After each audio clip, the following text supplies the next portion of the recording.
your unique story that's so different from anything we've ever featured here. You struggle with bipolar. Is that correct? Yeah. Koby told me that he had depression on our second date. I studied psychology in college, so I understood what that means. I studied communication, so I communicated.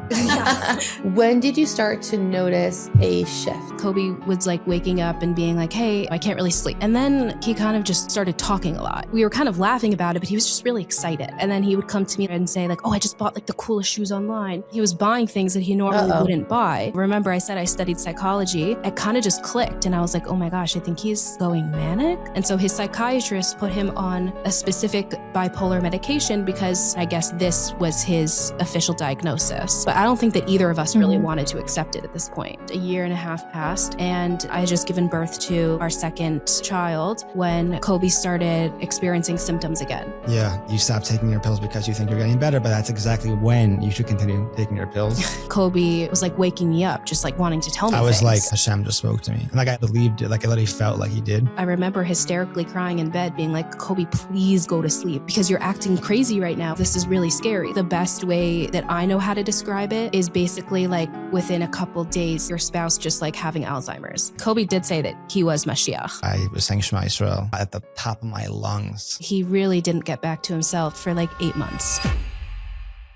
Welcome back to the Stories of Hope podcast. Today, we have a special episode featuring Ariel and Koby Gold, a couple who together battled through the challenges of mental health, a space that is very, very difficult. And many of you watching or listening may relate to some of the content. It's here to tell you that you're not alone. It's here to tell you there are resources. It's here to tell you that even when things seem incredibly dark and scary, there's always hope.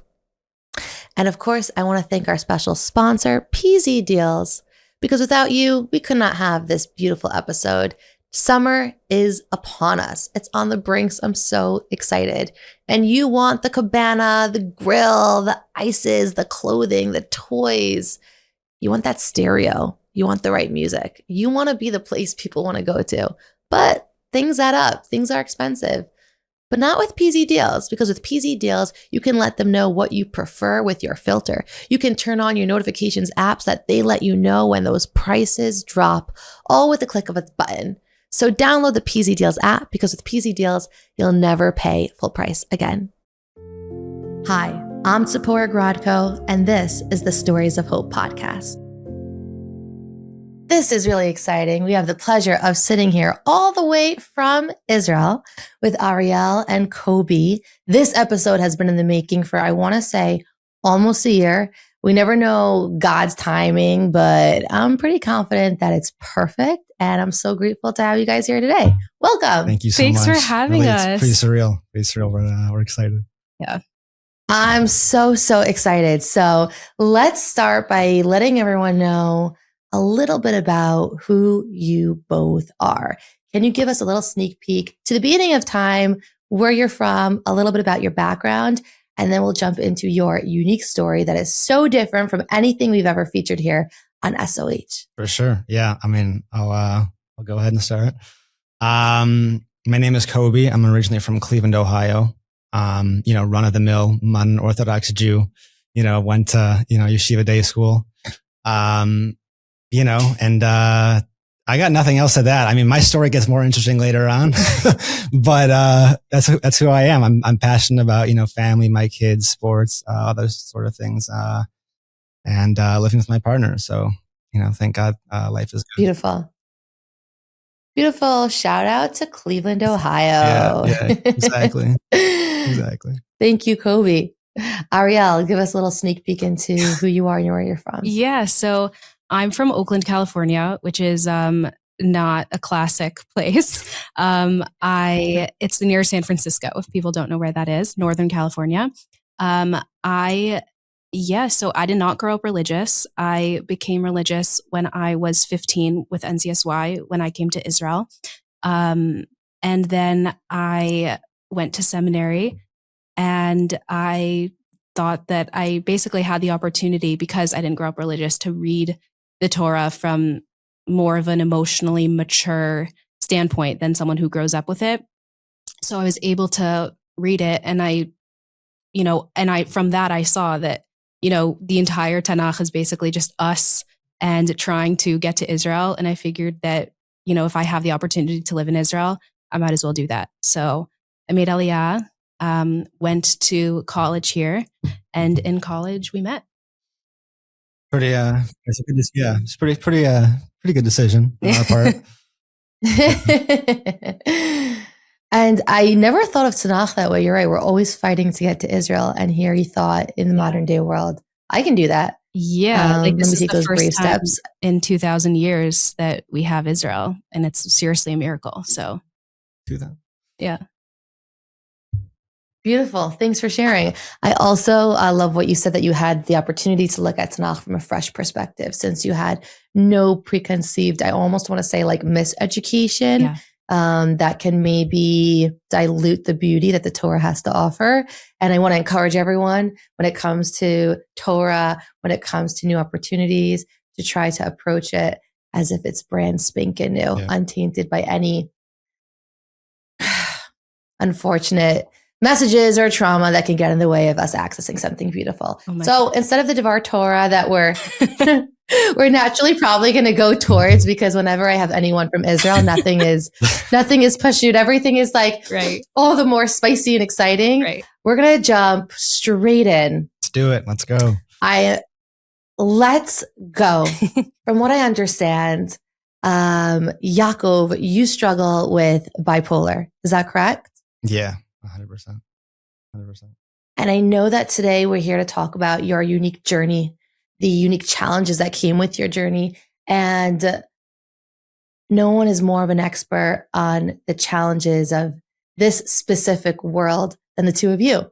What it's like individually, what it's like as a couple, how it affects a marriage. How do you possibly conquer the challenges that come up in a marriage? And of course, the beauty that can grow from it. So you guys are the experts. I am the humble listener. I know nothing. Yaakov, can you please? Oh, well, that's not what I think. Today, you're the expert. Can you please take us to the beginning of your story? And Ariel will then turn the mic to you. And we're so grateful by your willingness to share your journey, and all of it is honored. Oh my gosh, all of it is honored. I always say that, whenever we have shiurim and whenever we have podcasts and whenever we have media, everyone is waiting for something. They're just waiting for whether it's information, whether it's answers, but most importantly, I think it's honesty. Yep. So all of that honesty is welcomed. Well, I'll give it to you guys. So wow, where do I begin? Okay. I guess really my mental health journey, started at the age of like 10 or 11. I had a bunch of, questions about the world, existential crises, my meaning in my place in the world, meaning. I remember vividly, like at my dining room table on Shabbat, thinking about like, what if the world didn't exist and the world does exist? And I was like trying to grasp everything at 10 years old. And I didn't know who to turn to. And that was really hard. So I just sort of had to figure it out. And I'm still figuring it out on my own till this day. I wasn't given those tools. And I think from that, I sort of spiraled into just more generalized anxiety, panic attacks, major depression, small, minor depression, all that good stuff.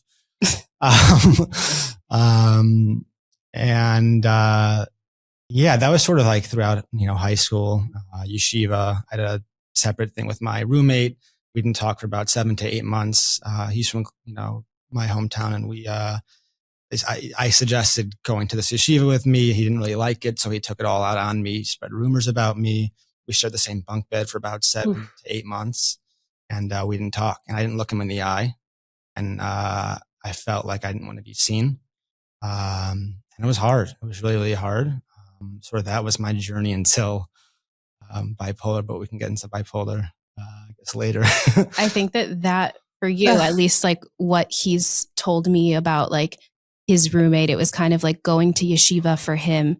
And correct me if anything I'm saying is wrong, but like was kind of going to be like this break from his abusive childhood. Yeah. And my friend he had a really, really hard childhood. I thought this would be like a great place for him to grow.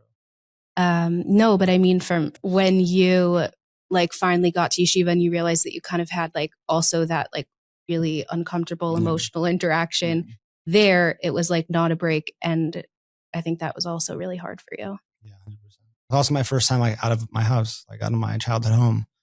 I think a lot of kids like become lost, especially when they're not met emotionally growing up, and they sort of thrown and thrust into this world where they're supposed to figure things out. And what do? Right? Everyone around you is working and has these ambitions and goals. And here I am just trying to get through daily life. What do you do with it? Yeah. So. Yeah. And before you got to Israel, did you ever have any emotional intervention, any therapist, psychologist, psychiatrist? Were you ever in treatment before then? Yeah, for sure. Well, when I had the, sort of the stage when I was 10 or 11 years old, I went to like a family therapist. My parents knew the guy. I guess I went to like 2 to 3 sessions. I guess it didn't work because here I am now. All jokes aside, I went to a psychiatrist for depression pills, right? And also just for, therapy in general for my depressive episodes and my severe anxiety when I was about 17 to 18 years old. And that continued as well after yeshiva. And did you know anyone who suffered with depression or anxiety? Growing up or just in general? Mm-hmm. Yeah. I would say at that time. At that time? I guess like maybe just anxiety. Like, I guess I didn't have anyone to like relate to. I think that was like the hardest thing. Sorry. I didn't have anyone to relate to but myself. And I didn't even know how to relate to myself. Which is the hardest thing, is that like you don't know how to relate to yourself when you're lost. And like what oof. That's deep. And like there are so many people who have been told like just get over it. Oh, it's like the worst thing you could hear. Oh, there's a knife in my heart. I should just learn how to function, even though I think I'm bleeding out. And the reason why I asked you if you knew anyone who also struggled, because aside from the daily challenge of simply fighting your demons that are not simple at all, feeling alone in all of it, the worst thing in the world. 100%. I think that's the worst feeling out of it all. I think you can be sad, depressed, agitated, angry, frustrated, defeated. I think the worst is when it's lonely, because there's no one to relate to you. And like I said, there's no one, and you can't relate to yourself. And so that's the most painful, in my opinion.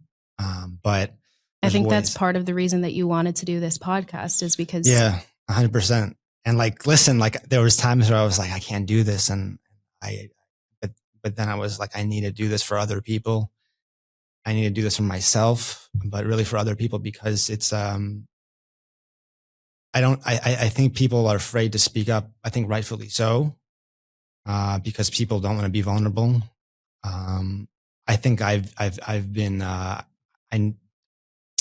guess, I don't know if force is the right word, but maybe, I don't know, forced to be vulnerable, because I wasn't given a this like receiving end. There was no receiving end. And like, I was sort of forced to be vulnerable, like let it out, like towards in different phases of my life, just so people would listen and hear me. And I just so badly like want to be heard and want to be seen, and like, and not in the senses of like celebrity or this or that. I thought I was a celebrity when I went into my manic episode. That's a different story. We'll get there. We'll get there. A step at a time, guys. But every single person in this world wants to be seen and heard. Like, that's just a fact. Yeah. And you can't deny that. I think that's the message that is silently screamed through the negative coping mechanisms, or sadly through any suicidal attempt, through self-harm. It's someone silently screaming, please see me. Yep. I don't have the words. I don't have the bravery to tell you what I need because I'm filled with so much shame, but I'm begging you to see me. And if someone's begging to be seen and the person that's supposed to be their safety says, just get over it. Oh my gosh. I feel emotional just thinking about that. So for someone listening right now who didn't even step into your manic episode, but for someone who's listening right now who's thinking, all I want is to feel seen, and they're deeply, deeply struggling, what would you tell them? You have to see yourself.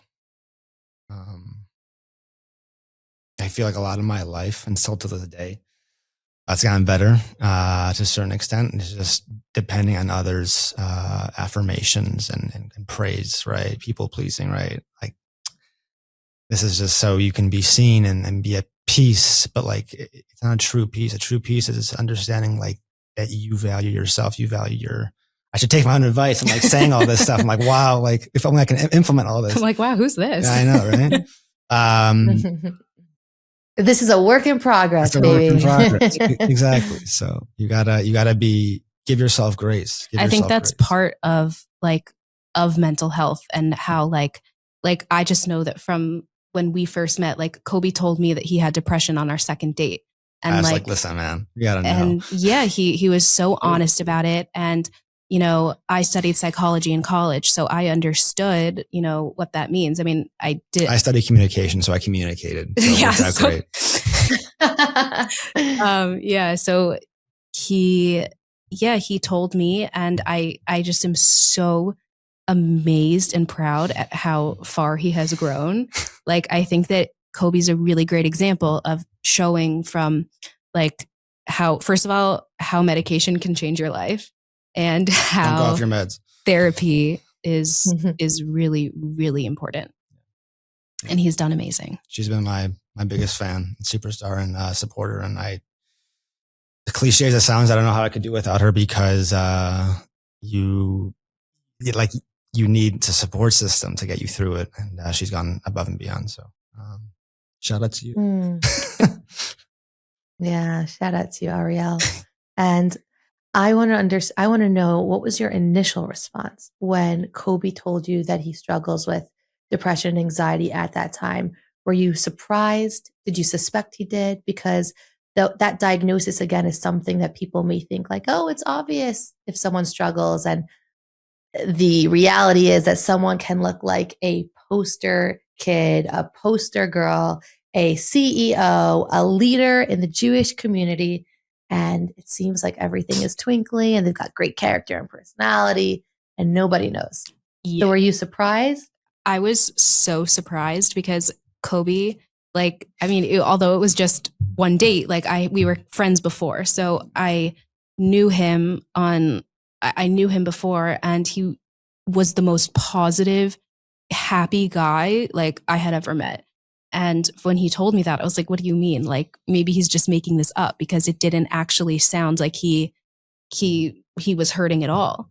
And I think actually this kind of like when we were first dating, we went to Davin in our college, in like the shul Friday night, and someone had randomly, like at the end of davening, someone goes, okay, I just want to say I have bipolar and I'm sponsoring Kiddush in awareness of that. Everyone go eat and have Kiddush. He gave a speech, but yeah. No, I'm pretty sure that's basically oh, really? Okay. Said. Anyway, yeah, but like, at least cool. That's all I remembered. And I was like, oh my gosh, that's so cool. And I remember thinking like, oh, at that time we didn't know Koby was bipolar, but we did know that he had depression. And I was like, okay, this is great. Like, someone's just speaking about mental health. And that made me feel so comfortable, even years later, like so much time later thinking about that. Yeah. I think at that time when I like heard that, like, I was like, how, like, why, like, why did he get up there and say that? Like, how could he?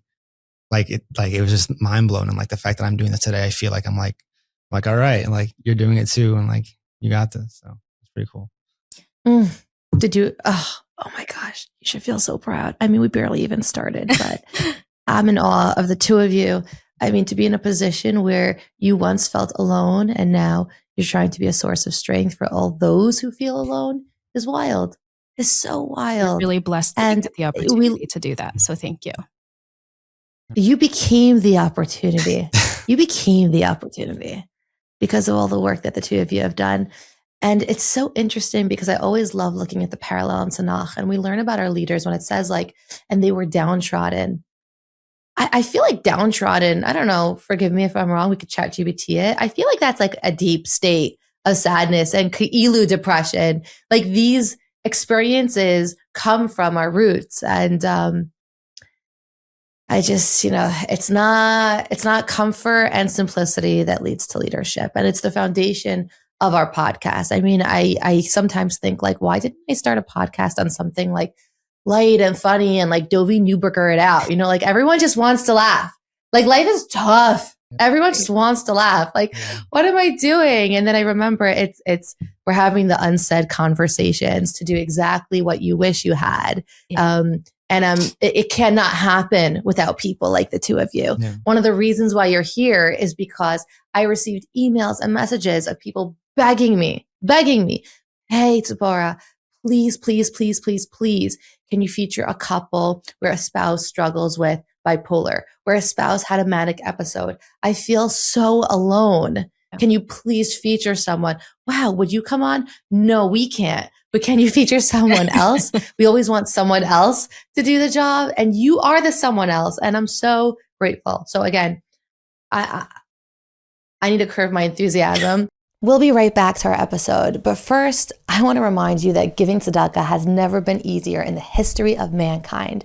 Before my episodes, I always want to welcome in more blessing. All we want to do is make sure our content is well received. And I love doing that through the Kolel Chabad Tzedakah Pushka app. So I didn't yet do it today, but I'm doing it right here with you. And if you have the app, whip out your phone and give tzedakah with me. Together, internationally, let's provide impact in 3 seconds. 1, 2, 3, and here we go. That's it. It's been done.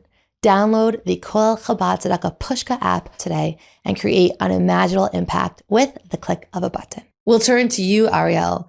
When did you start to notice a shift in Koby's behavior that led you to suspect that there was something more concerning than what you already knew was going on? Yeah, so it was after we got married. I think we were around either 25 or 26 years old at the time. We had our daughter who was 6 months old, and so we decided to take a family trip to visit my parents in California for them to meet our baby.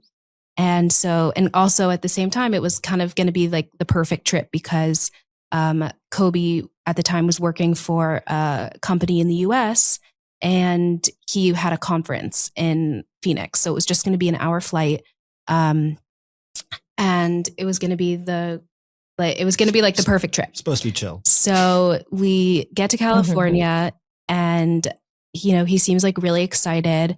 We're both excited, to be with my family, and he's, we're jet lagged also. So we're not sleeping so much, but, for the first couple of days, Koby was like waking up and being like, hey, I can't really sleep, but I was like, okay, he's jet lagged. Like we're all jet lagged. Our daughter's not really sleeping so well.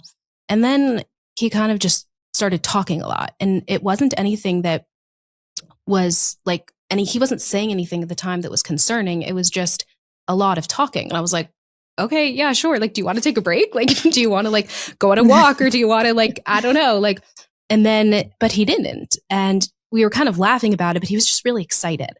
And then he would come to me like a day later and say like, oh, I just bought like the coolest shoes online. And he was buying things that he normally wouldn't buy. And I was like, what's going on? And, remember I said I studied psychology, and it kind of just clicked. And I was like, oh my gosh, I think he's going manic. But because he had, he had depression, and he had struggled with that a lot. And we were trying to find the right combination of medication for him. And so he had just switched like a couple weeks before to a new medication. And a really unfortunate thing about mental health is that any of the medications that you try, it takes at least 4 to 6 weeks to work. So you never really know. It's a really slow healing process. So it was a couple weeks that he had switched. And so I was, reading all these studies, and I was like, oh, okay, maybe he's just kind of getting really excited because the depression medication is working. So, and sorry to pause you here, Ariel, for those who don't understand, can you please explain to them what a manic episode is and what the symptoms were that reflected he was experiencing mania? Yeah. So he was talking really fast is one of the symptoms. Not sleeping is one of the symptoms. Buying things excessively is another one of the symptoms. Those are the three things that I noticed. And yeah, he started to do that, and he was about to leave for his work trip. And I called his psychiatrist and I said, like, I'm a little worried about him. And his psychiatrist immediately knew what was going on and said, like, he's like, under no circumstances can you send him on this work trip right now. Like, he is right now in a state that's called hypomania. So meaning that, like, all the symptoms that I just described, and we're worried that it could get into a full-on manic state if not treated. So he said, like, okay. And can you explain, sorry again, just because we're familiar with the language, what that means to those who might not understand? From my understanding, a full-on manic state is when you can't really, like, hypomanic, I think you can control yourself a little bit more. You're still kind of yourself, but manic is when you're 1000% not yourself. You're doing all those things I mentioned before, but to a greater extreme. You are having hallucinations, like thinking that God is speaking to you, thinking that, you are Moshiach, thinking like, that you are a celebrity or things like that. That's my understanding of it. And he wasn't at that point in this point in our story yet. So, I mean, I would say that, and it was really hard for me because here was my husband who was, he wasn't acting like himself, but he wasn't not acting like himself. Like, he was kind of in this gray area.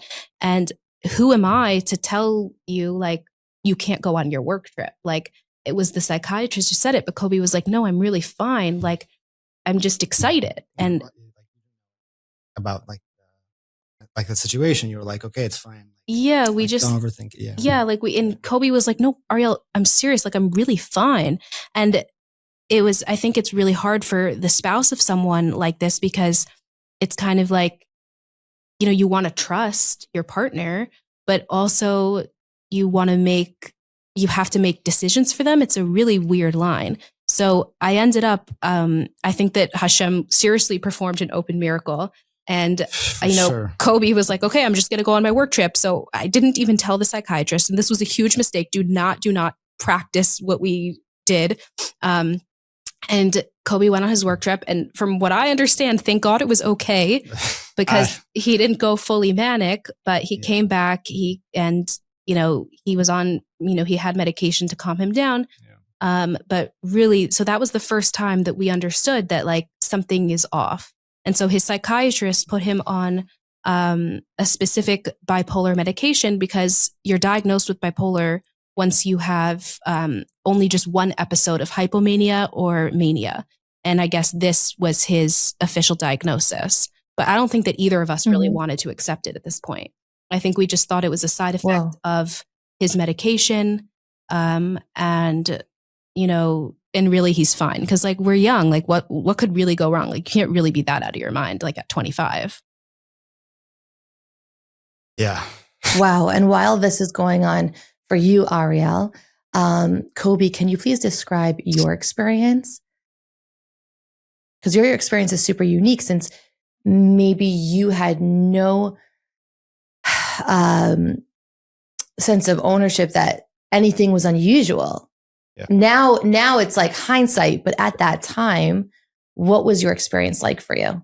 I had no idea what was going on. I like she said, like, I was talking fast. I was buying, stuff, like expensive stuff online, and excessively, it was, I had no idea. I just was like doing it.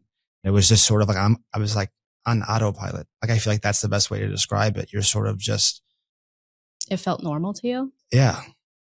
Like, it wasn't anything like I thought like I was doing something different. And when I was told I was doing something different, I was like, what are you saying?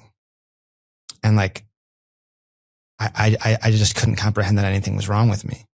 And it's not to say like, oh, like admitting that something's wrong with you. It's to say like, I literally couldn't. I feel like just in my head, like I just wasn't able to. And I think as time went on, like with that episode and, down the line experiencing different bipolar symptoms, I think, it's hard to accept these symptoms. It's hard to accept that this is a life, that this is something that I have. I try not to say like I have bipolar, I always forget what I say, but the point is that it doesn't own. Probably try not to say I am bipolar. Right, there you go. Exactly. I am. You got it. Exactly. Yeah, that's what we tell our incredibly brave. There you go. There you go. It's not that I am. I'm already ahead of the curve. Struggle with. Yeah, exactly. You're ahead of the game. But I think it's really easy to. I'm a big labeler, which is not a good thing. But what I've been learning throughout this is that you don't need a label. I don't need to label what I have, or I say it like you just have to remember I have this. Great. You have the medication, you have your therapist, and you have different avenues in order to be able to deal with this. And for me personally, me saying like, you're going to be okay sometimes works. It's deeper than that. You have to do the deep work. And that's the really, really hard part, but it's also the most rewarding because you're getting into, unfortunately, deep trauma, but like digging into the deep trauma is where you find the light. Right. I mean, I think you need to dig, and sometimes that's just life in general, right? If you really want to like go after something, you want to make this amount of money, you want to whatever, meet this person to get up on the corporate ladder or whatever it may be, marriage, all these things you have to put in work. And it's not just going to like medication. I remember when I first was, diagnosed with depression, I started taking pills and more pills and more pills. And I was like, asked my dad, why isn't this getting better? Why isn't this getting better? He said, oh, you should be better in a week.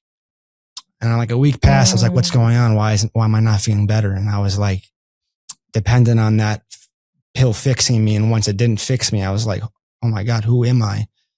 Like I'm now like, and I think we just have to remember that we're in control to a certain extent of our lives. The rest is up to God. The rest is up to Hashem. But we put in our effort, right? We put in our effort. And, I think that's sort of the struggle with bipolar is, right. You're only to a certain, you're out of control sometimes. But we do our best to minimize the symptoms and be on top of it. That's a big fear of mine, is going back to being bipolar. But there are ways to prevent that. Yeah. And what I'm hearing you share is something that's so significant and definitely dismantles any expectation that people have when it comes to medication, which is it's an aid, it's not a solution. Yeah, exactly. So it's an aid that enables you to now have the ability to exercise coping strategies because your brain is more regulated. So now that it's more regulated, you're in a state where you can exercise more like free will. Now, before it's you're really manipulated by your neurological reaction to whatever's taking place. But 100%. when you have the aid, it's not the solution. It's there's so much work on your end. And I'm actually really, really interested in hearing. So what happened next in this story where you're experiencing this completely new change of entering mania? Ariel's confused. What happens next? Yeah. A lot happens next. Pretty much. I mean, I had was the second or third episode? Well, it was after we. It was after. I mean, I'll say our second son was born. Directly after your hypomanic episode, I think that we just kind of I think we tried to ignore it, and we thought that it wasn't something that was actually happening to us. We were in denial. And so then, I would say about a year and a half passed, and I had just given birth to our second child. He was a couple weeks old when Koby started experiencing symptoms again. Yeah, I stopped taking my lithium, which is like the main pill for preventing manic episodes, attacks, psychosis. Which I fell into all three.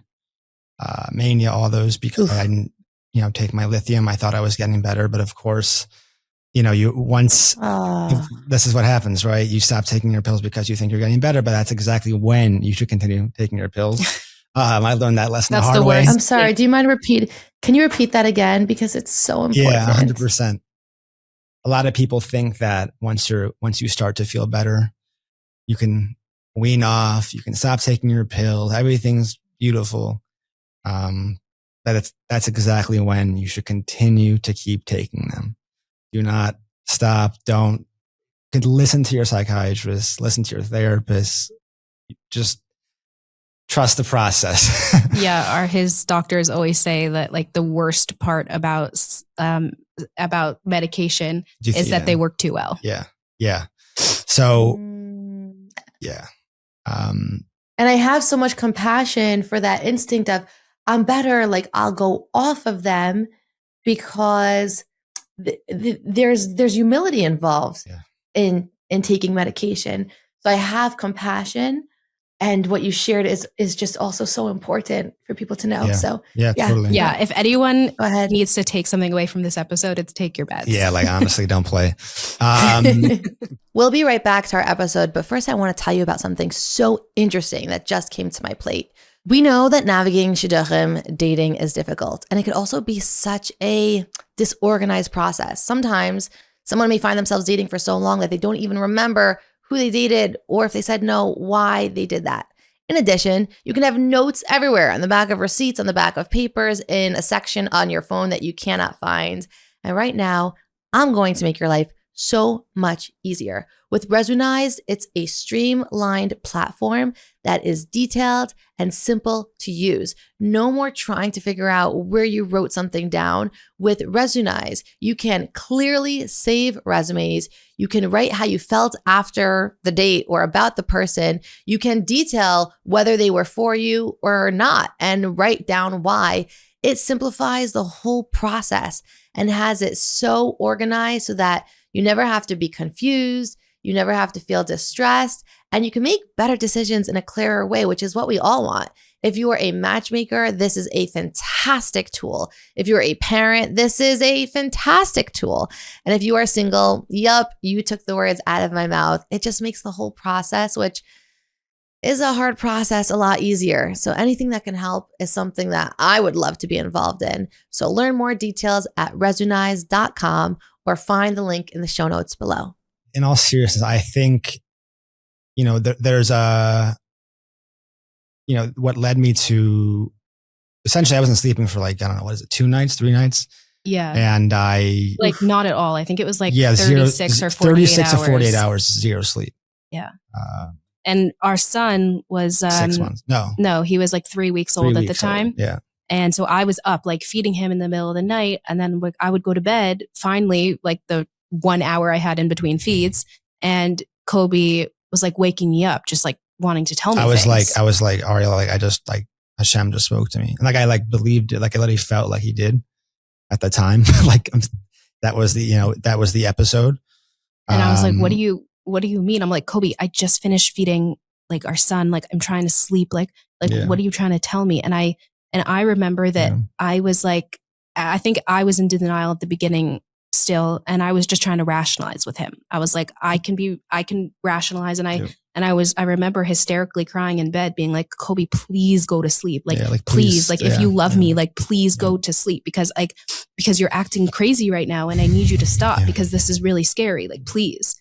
And he it's he wasn't there. It was he was just I think the best way that I know how to describe it is basically within a couple days, your spouse just having Alzheimer's. They just don't, they're not there. They're in their body, but anything they're saying, everything they're doing isn't them.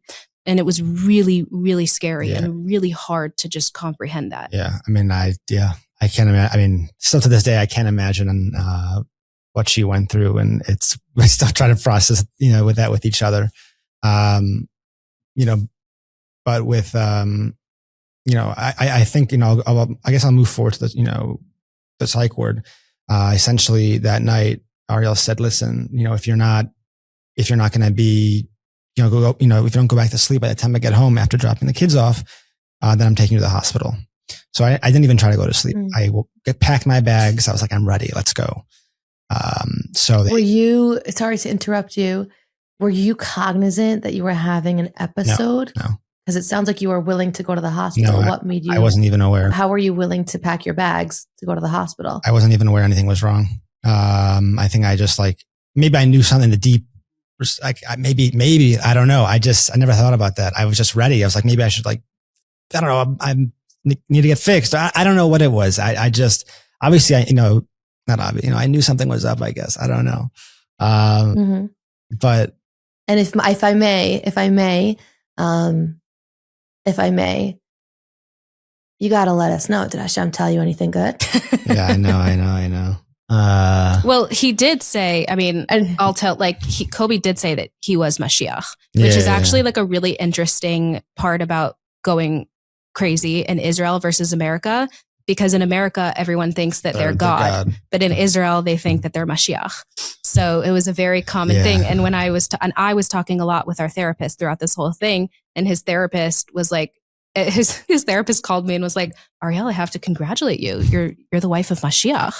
And I was like, okay, dope. My life is falling apart. Listen, I thought Ariel was like Sabrina Carpenter. I thought I was Justin Bieber, the Kid Laroi. You're everywhere. Guys talk. It's a lot. It's crazy. Yeah. When I was in the psych. And I'm so sorry. I don't mean to laugh. I mean to appreciate your comic relief and sharing your story. I'm not laughing at you. I'm sharing with you. I'm appreciating how you're responding to it. And for those who, again, just don't understand, and this is such a unique opportunity with your willingness to share, can you please describe to someone what it felt like to really believe that you are Moshiach?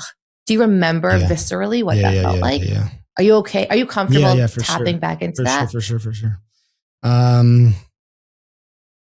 I just remember, first of all, it's Moshiach ben David. So David's my father's name. So I was like, all right, this makes sense.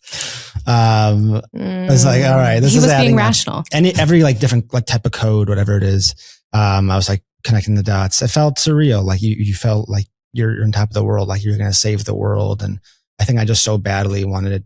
I wanted everyone wants to see peace. And I think when you're manic, you want to see it on a grander scale, and you want to be that peace for the world.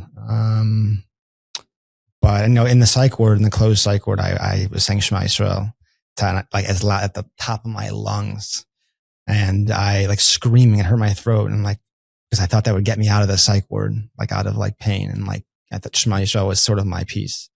And so scary. Yeah. But thank God. And I will say, because I know we don't have much more time, but I think that, Koby's experience after, he got released from the psych ward and, back at home, and he was still not in his own state. He got released after 3 weeks. And he really didn't get back to himself, I would say. 8 months. Yeah, for 8 months. And I think it's a really, really long road. And, we're still anytime that he talks a little too fast, he gets worried. He's like, am I going manic? Yeah.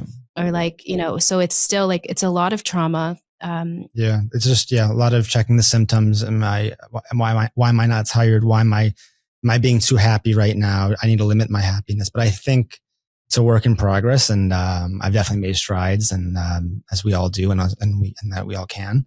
I'll just say another thing really quickly that I want people to sort of leave with, and I guess say the bracha with kavana with, is atah chonen ladam dat, right? You please God, bestow us with wisdom and knowledge. And I think, we ask Hashem to grant us with knowledge, insight, and understanding. And that, I think for me, that gave me extra appreciation going through this, so that wisdom is not something to be taken for granted. Right. And I think that's the beautiful thing that I walked away from it with. And the fact that I'm an amazing wife that got me through it. And, whatever you go through, you just go through it with the best. You have to be determined, but also be gracious. She's gracious, and I try to be gracious sometimes. We got to work on that, but only good things ahead. So, well, first and foremost, again, I can't emphasize it enough. Koby and Ariel, my respect for you is incredibly high, and for anyone that's watching, they're in awe. because not only are you sharing your deepest, most vulnerable history that people can feel shame for and therefore hide, but you're modeling that this is part of my journey that's led to my growth. You're normalizing that this is part of challenge that we don't choose, but rather are actually gifted with. And you're demonstrating how a relationship, which is the most secret thing in the world, can fight through anything. It was really hard. If you commit to be loyal to one another. And that's my question for you, Ariel. You know, people's marriages break by things that are a lot less, I want to say, like complex than what the two of you went through. I want to understand what the experience was like for you and how you are willing to stay when maybe someone else's instinct would be, with all due respect to you, Koby, to run. Yeah. Yeah. I mean, I think that like I also have struggled with anxiety and depression, not to the extent that Koby has, but I can understand what a little bit of what it's like. And I think that maybe God gave that to me so I can have a better understanding of everyone else, because growing up, like I always like, I remember when my first, like when I was really young, maybe in middle school, when someone told me about like this thing called mental health, I was like, that's so dumb. Like you can just tell yourself that you're fine and then like move on. And like, cause my dad is like very rational like that. Like he's a lawyer. He's great. He's actually very emotionally intelligent, but like, I guess I just kind of always thought that like you can do anything you put your mind to. And then because of that, like you can just be, if you're rational, like you're fine. And I just didn't see mental health as something that could get in the way of anything. And I think that God is trying to show me, like, you know, listen, it's a real thing. And I think when seeing Koby go through all of this, and, you know, not only this, but his, you know, getting over his childhood abuse and his everything, it's definitely been hard. I think that therapy really helps. And I think that I mean, when we first started dating, it like I knew within, I think like 4 weeks that I wanted to marry you. And I think that I saw his soul. And I think that I always saw like who he was for him, and all these external things, like, you know, we married each other in sickness and in health, and this is a part of it. And you have no idea what's going to happen to anyone. I could have, you know, married someone else and God forbid something could have happened to them, you know, in the middle of their life. I don't know. But this is, I love Koby for who he is and for him, you know, being able to get over this. We all have horrible things that happen to us in our life, unfortunately. Like life is hard wherever you are, whoever you're with. I'm just going to thank you so much. I love you very much. I'm just going to do quick one little thing. I think it's important to say, like, to get through this. I don't think you necessarily get over something completely. And I don't think that's the goal either. I think it's really getting through it. Because you'll get through it. You're not going to get over it. You'll get through it. And that's pure strength. And I think that's, you'll own it more. And I think we've made the commitment to get through it with each other. Yeah, exactly. Together. Like we're not going to get over it together. Like we're not going to like, okay, like whatever, get over it. Like it's not something you get over. But it's hard. And I remember when he was in the psych ward, I literally was like looking at TikTok, like wife of bipolar. Like I just wanted someone who like could relate to me. And that's why like when we were in the depths of it and I was like crying in the shower every night, like literally just asking God, like, what are you doing to me? Like, this is the hardest thing ever. I just was like, I made a promise to myself that like, if, you know, Koby feels comfortable, like I want to be vocal about this so people can come to me and people can, you know, and I can help whoever, because this is like one of the hardest things ever. Yeah. And I just want to give another quick shout out to my wife. Oh my no, seriously, like most patient. And I think that's how people can get through with spouses. I think just patience and just strength and grace. And I think, I couldn't have done it without her. Like truly, like I truly couldn't have. And, you just need a best friend by your side and someone that's just there for you. And it's hard. It's really hard, but you get through it. And, yeah. Thank you. Yeah, sure. Well, I'm really inspired. I'm really inspired. And my last question for the two of you, as I'm listening to you, I'm just thinking about the challenges that someone might experience in a relationship and hoping that after watching this, they're like, oh, that's not worth it. We could get through this. We could get through this, because it really puts things in perspective, what's worth getting agitated by recognizing how much you have to lose too. And it's very clear how much appreciation the two of you have for one another. What gives you both strength when you're feeling like, I can't do this anymore? I'll ask you, Ariel, then I'll turn to you, Koby. I mean, I think that what really gives me strength is putting everything into perspective. Like I said, I think that hard things happen all the time for everyone. Everyone is in their own like bubble of like having, to them, what's the worst possible thing to happen in their life or the best possible thing to happen in their life. And bad things are going to happen. Things that we perceive as bad are going to happen in our life. And that is part of what we are here for. And I think that we're here in this world to try and get closer to Hashem and understand ourselves more and grow ourselves and our soul.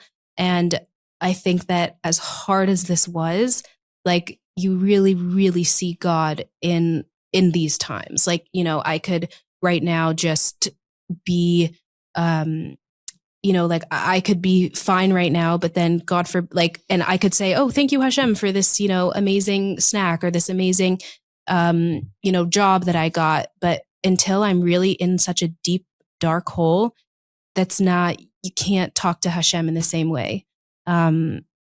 You have to be, that's why they say like there's no atheists in foxholes.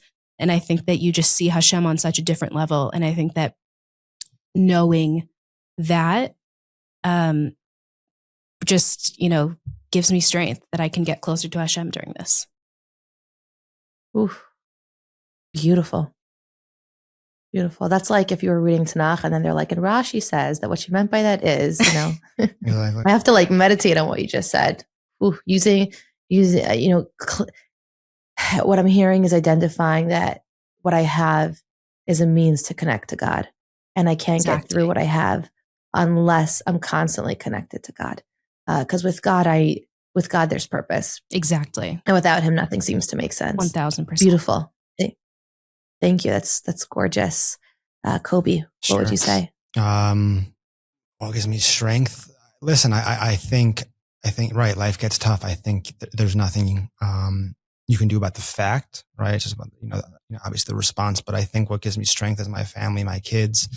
And not just like, obviously, like, you think of your family, you think of your kids. It's what they give to you, and it's what you give to them, right? And I think all, like, as human beings and reaching out towards Hashem and having a relationship, it's everything. Like, strength is relationship. Strength is connection. Strength that's what we're here for. We're here to repair. We're here to connect. We're here to like just bring cohesion to a world that's fractured. And I think that's what gives me strength, is that opportunity. Well, the two of you have created a lot of healing in a very fractured world. I don't even think you could begin to understand the impact of your bravery. I think there's no faster, broader way to create impact today other than truly through focusing on yourself than having a platform that simply shares your story. I am so grateful. I want to clarify, is it okay, Ariel, if people reach out to you through email, if they have questions, if they're experiencing this, to you, Koby, yeah, for sure. We could put your contact information in the show notes, and people can contact you and hopefully feel a lot less alone. Of course. People can contact me on so my much. Instagram. Okay, beautiful. What's your Instagram handle? This Israel Life. Okay, thank you. And everyone listening, I know there's so many more questions there's so many more topics I would have loved to cover. If you're someone navigating shidduchim and you are currently navigating through bipolar, there is someone out there that is your perfect match. Do not worry. Do not doubt. The same God who gave you this character trait that you will navigate through life with is the same God who will give you the perfect partner that will be with you on the battlefield until you don't realize, but you're no longer fighting, but you're actually leading others. And maybe we'll do a live on SOH Plus, because I'm sure there's a lot more that people would love to connect with the two of you on. I don't think there's ever been a couple in the history of, at least that I'm familiar with, the Orthodox community that's been willing to share a story like this publicly. So you are the Nachshons of your kind. Oh my God. I can't like, I'm so grateful. Like I said, this has been in the making for a year. So thank you to our listeners for being patient.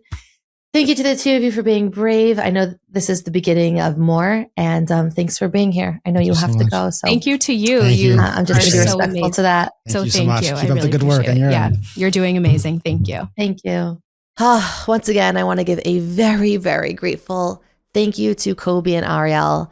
It takes a lot of courage to come and share your story with thousands and thousands of people. And it also reflects so much dignity, leadership. And I think you're part of the holies of holies. You're the people that we learn from. So if you're struggling with mental illness, I hope this episode makes you feel less alone. If you're in a marriage or relationship and you kind of lost hope because of the challenges you're both experiencing, if Ariel and Koby could get through this, I hope it gives you hope that maybe you could get through whatever you're struggling with. And most importantly, know that there's resources available. There are incredible resources available that can help you, so you don't need to struggle alone. If you related to this episode in any way, please let me know. It always means so much to me when you let me know who you are and where you're watching from. And if you know someone who struggles with mental health, just let me know in the comments section below, so that together we can all feel less alone. Thank you for being here. I'll see you next week.